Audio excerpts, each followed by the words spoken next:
Salut! Bienvenue à Histoire de chien de l'histoire. Aujourd'hui, je suis avec la belle Gaïa. Pour commencer, si vous aimez les vidéos que je vous mets, vous pouvez les aimer, vous pouvez les partager, vous pouvez commenter, vous pouvez me demander des sujets que ça vous tenterait que j'aborde. Ça me fera plaisir. Histoire de chien de l'histoire se consacre à l'histoire de notre relation avec le chien, cet animal magnifique.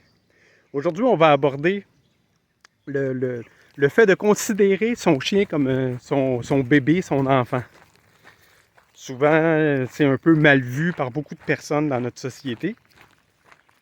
Sachez tout d'abord que, historiquement, à travers la préhistoire, il y a probablement eu beaucoup de ce phénomène-là. Dans les sociétés comme les Jivaros en Amazonie, il y a jusqu'à tout récemment, des femmes qui avaient beaucoup de lait, qui avaient perdu leur enfant, pouvaient nourrir un petit animal qui pouvait être un chien sauvage, qui peut devenir un chien. En fait, ce phénomène-là a probablement accentué le lien d'attachement entre les presque chiens, qui étaient encore des loups, puis nous, les peuples qui les avons domestiqués à l'époque.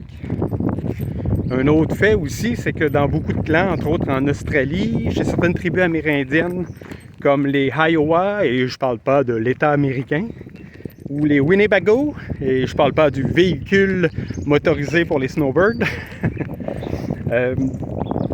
le chien fait partie d'un clan, et en tant que tel, il est jugé comme le fils ou la fille d'un membre du clan, ou un frère ou une sœur.